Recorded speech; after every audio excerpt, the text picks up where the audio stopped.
Welcome to the Talkin VAWLS Network. My name is Boogie Bentley. The spring game is finally here tomorrow. Orange and white game. Going to be a good time. I think we, as a fan base, have an opportunity to create a pretty exciting environment, and that can be an advantage for Tennessee. There's going to be a lot of kids on campus. We can show up, show out, show some love to this current football team, but we can also create an environment for some of those class of 24 kids that are going to be visiting during the spring game tomorrow afternoon. Now, I'm going to run through this real quick because I see it all over the place. People asking so many questions about tickets, about seating, about parking.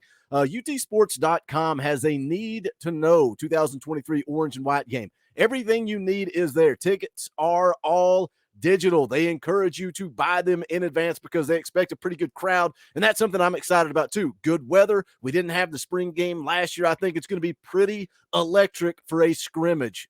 Keep that in mind, for a scrimmage. It's not going to be Alabama or Florida college game day type of atmosphere, but I think we have an opportunity to have a good time tomorrow inside of Neyland Stadium. It talks about the seating and entrances, broadcast information. The game is going to be aired digitally on the SEC Network Plus and ESPN Plus. They're also going to be showing some replays. Talks about parking, all that information, everywhere you need to be, but where you guys need to be is over at the G10 parking garage around 11 a.m. We're probably going to get there a little bit earlier. Be looking for us at like 10:30-ish, 10:15-ish. We're going to get there early setup. Hope to get a parking spot. Parking is free at G10. But again, I want to talk a little bit about the environment. There's going to be a lot of talent on campus, a lot of big-time prospects. I made a video earlier this week on Peyton Lewis. I think he's a pretty good, pretty high-priority target for Tennessee at the running back position. He's going to be back in town. Another four-star running back, Nathaniel Frazier, is going to be in town. I don't know how much Tennessee is really in it there, but there is a lot of talent on the defensive line. That's what we're going to get into in here in just a second. But as always, do me a favor, smash that thumbs up just below the video. That is quick, free, easy, and it helps the channel. I would appreciate it. Also, if you're new to the Talkin VAWLS Network, welcome. We're not experts. We're not insiders. We're not media. We're talking with you, not at you. This is for the fans, by the fans. I think you guys saw that last night. Absolute blast streaming with Xavier. BVD was in the house, and then Sports Talk Jay randomly pops up in the chat. We get him on the show. I had a good time talking about the NCAA investigation, the court case that's coming up next week. If you missed that live stream, go back, check it out. Had an absolute blast. We are building a community of like-minded people, Tennessee fans, people that have that for the fans, by the fans mentality, not that media mentality. I think last night was a really good stream, so go back and check it out. But let's talk a little bit about recruiting, particularly on the defensive line, because, again, Rodney Garner is a big part of turning this football team around, turning this defense around. We all know, we talk about how it starts up front. So I'm going to go through some guys that are going to be on campus. First, three-star defensive lineman, Jeremiah Hurd. This is a guy, I made a video on him a couple of weeks ago, 6'9", 285 pounds out of Rome, Georgia. You can see there on the screen, the only ranking he has, three-star prospect, according to On3. No rankings anywhere else. He visited during the Kentucky game, Missouri game last year. He was on campus also back on Junior Day, January the 14th. Back in January, he said Tennessee's recruiting him the hardest. But again, guys, we talk about player evaluation, right? Evaluation and development, how important it is. Sometimes, look, you're going to have more success the more 5 stars you get, right? I mean, the odds are you're just going to be better off. But 5 stars are not always everything. It's about evaluation. It's about development of talent. And Rodney Garner has an eye for talent. We see guys that Rodney Garner offers, and they go from 3 stars to 4 stars to 5 stars by the time they get through their senior season of high school football. And that's the case here with Jeremiah Hurd. Again, a 3-star prospect, not a lot of buzz, but it sounds like Alabama and Georgia are starting to show some interest.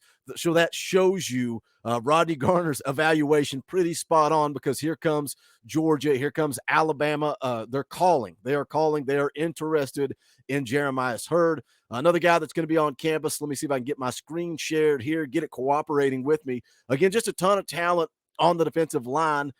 Cam Fountain, 4-star prospect, edge rusher, 6'5.5", 240 pounds, out of Mobile, Alabama, will be on campus. And then another one that I like. This is a player, I think a lot of people have this next one kind of penciled in as one of their primary targets, not just defensively, but across the board for this Tennessee football team, and that's Kamarion Franklin. He's going to be coming in, visiting, not just for the orange and white game. He's actually going to be in town for a couple of days to soak in this visit. 4-star defensive lineman. You can see there, 247 Sports and Rivals both actually have him as a 5-star prospect. Number one player out of the state of Mississippi, top 5 defensive lineman in the country, 6'5", 260 pounds out of Mississippi. Again, he's going to be on campus multiple days, going to take in the orange and white game. I saw that Matt Ray over at VAWLS said his recruitment is pretty much wide open at this point. He said he could possibly see Tennessee, Alabama at the top, but Ole Miss and Miami are pushing as well. And he said that Florida State is trying to get in there and make some movement as well. But sounds like a Tennessee-Alabama battle. And again, we talk about rebuilding this thing. We talk about getting Tennessee football back where it belongs. Those are the recruiting battles you're going to have to win. You're going to have to beat out the teams like the Alabamas, the Georgias, the Clemsons. That's what we're seeing with Sammy Brown. As much as we all covet Sammy Brown and how big of a talent he would be in this football program, it sounds like it's down to Clemson and Georgia. Now, is it over? It's not over. He's got an official visit coming up in the summer. Can Tennessee make some movement there with Sammy Brown? But I think never count out Rodney Garner, because these kids know. We talk about development and getting to the league. That's the goal. We talked about last night. What are these kids in it for? Are they in it for money? It's a different game, man. It is a different game. It's not 1962 and you're putting on the power tee and it's all about school, pride, and rah-rah. It's about money. It's about getting to the league and your career. That's just the reality of the situation, and they know that Rodney Garner can get them to the league. And the more guys like BY that we send to the combine and put up ridiculous numbers and have potential to be first-round draft picks, that's only going to do more for recruiting at Tennessee. But again, Camarion Franklin's going to be in town for a couple of days this weekend, taking in the orange and white game. One last prospect I want to take a look at. Tennessee only has one official visitor. Everybody else on unofficial visits. And I'll repeat myself for those of you that have never heard me say this. What's the difference between an unofficial visit and an official visit? Well, official, Tennessee's paying for certain things like lodging. They're paying for meals, different things like that. Unofficial, you have to pay. You're on your own dime. All the stuff going on with Jeremy Pruitt, that was some of the issues there with the $60,000. So anyway, Emmanuel Okoye will be in town officially on his official visit. And the reason for that is he plays at the NFL Academy in London, England. Now, I could sit here and pretend to know what that is. I have absolutely no clue, but this is an interesting recruit. 4-star edge rusher, 6'5", 228 pounds. Again, NFL Academy in London, England. And Brent Hubbs over at VolQuest said he's also going to visit Georgia and Vanderbilt while he is in the States traveling over from London. I read a 247 Sports article that said Emmanuel Okoye actually started out playing basketball in Nigeria, but then he was discovered at an NFL Africa camp that landed him at the NFL Academy. Played a handful of football games to this point, but he's shown impressive athleticism that has made him a fast-rising prospect since he picked up the first Division I offer from UTSA. And again, you can see on the screen there, On3 has him as a 4-star. 247 Sports has him as a 3-star. There's nothing out there as far as scouting report. But again, when you read that article from 247 Sports, you're talking about a kid that's only played a handful of football games. But clearly, Rodney Garner likes the length, the athleticism. And again, you're talking about a basketball guy.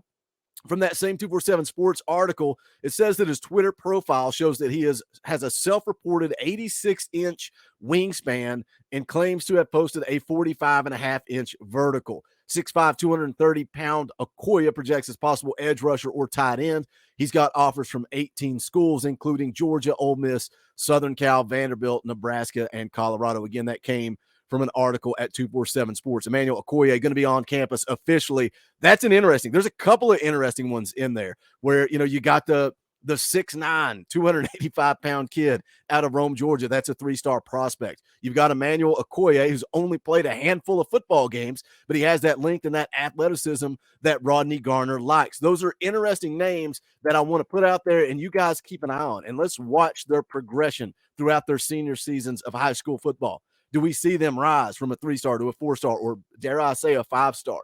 I like Rodney Garner. I trust his evaluation. I trust his development. That's an opportunity for Tennessee to make some movement this weekend at the orange and white game. Let's show up. Let's have a good time. Again, tailgate, G10 parking garage. Come hang out. Myself, Dauber, the X Factor will be there. Not sure that JP is going to make it. He's got some family stuff going on, so we'll see. But we'll be down there around 10:30ish. Come hang out, find us. I'm going to put a banner up, little Talkin' VAWLS banner on a table. Other than that, low key, having a couple of drinks, some sandwiches. I'm not the big griller and the big to do. We'll just hang out like the boys on the back deck and talk a little Tennessee football. But you guys know what to do. Smash the thumbs up on the way out the door. I encourage you, go back, check out that live stream from last night. Had a great time, great show. But also go check out the merch, bonfire.com/store/Talkin' VAWLS. We appreciate that support. And thank you to all the new members of the channel. We picked up, I think, like 7 or 8 new members yesterday. I appreciate you guys. I'm grateful for you guys. The members give me the opportunity to do this, to pump out content, to be a full-time YouTuber. So thank you. Thank you for that. If you want to be a part of it, hit the join button down below. It's $1 a month, or if you want to give a little bit more, that's cool too. Either way, you don't have to give me a dime. Hang out, click the thumbs up, share out the links, retweet when we post videos, and just hit that comment section and let's talk some Tennessee football. That's going to do it for this one. This is the Talkin' VAWLS Network. My name is Boogie Bentley. Go